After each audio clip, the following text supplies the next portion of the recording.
بسم اللہ الرحمن الرحیم۔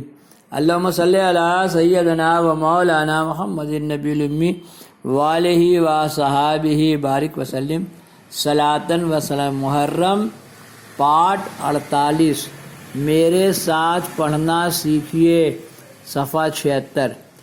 فرمایا تو مجھے جانتا نہیں، جو میرے مقابل اس دلیری سے آتا ہے سمجھتا ہے کہ بے کس و بے کم ہوں۔ یاد رکھ، میں تمہاری فوج کے ایک ایک بہادر کی بہادری اور سرکشی خاک میں ملا دوں گا۔ میری نظر میں تمہاری کوئی حقیقت نہیں۔ یہ سن کر شامی جوان کو اور زیادہ طیش آیا۔ اس نے بڑھ کر حضرت امام پر وار کیا۔ آپ نے وار بچا کر اس کی کمر پر تلوار ماری۔ معلوم ہوتا تھا کہ کھیرا ہے جو کٹ گیا۔ ابن سعد کے لشکر کو اطمینان تھا کہ امام حسین کے بغیر آب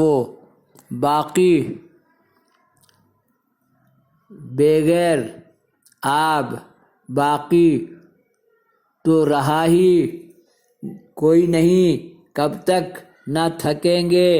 ایک ایک کے مقابلے میں ہمارا کوئی بہادر کامیاب ہوگا۔ اس طرح ایک کے بعد دیگر ایک ایک سورما آتا رہا۔ ابن زہرا نے کسی کے سر پر تلوار ماری تو زین تک کاٹ ڈالی، گردن پر ماری تو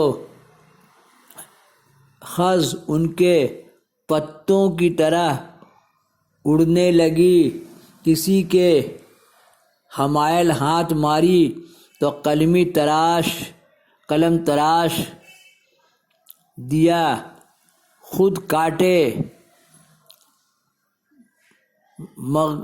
مغز اڑائے، جوشن و آئینے قطع کر دیے، نیزہ پر اٹھا پٹکا، پسلی چور کر دی، کسی کے سینے میں نیزہ مارا تو پارا کر دیا۔ معلوم ہوتا تھا کہ زمین کربلا میں لاشوں کے کھیت بو دیے گئے ہیں۔ بڑے بڑے فخر روزگار ختم ہو گئے۔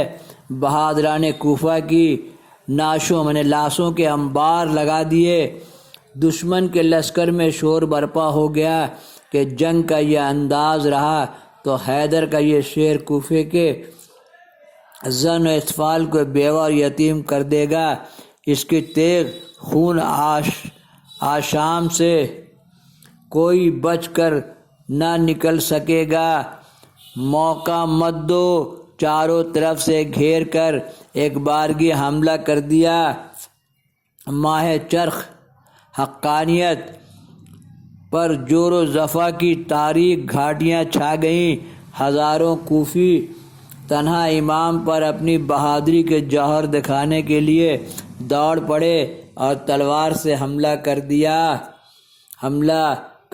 حیدر کرار کے شہزادے نے انہیں بڑھ کر روکا اور ایسا جوابی حملہ کیا کہ معلوم ہوتا تھا جو بکریوں کا ریوڑ ہے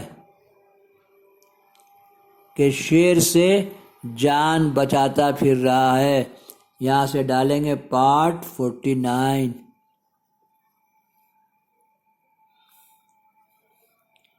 میرے ساتھ پڑھنا سیکھیے۔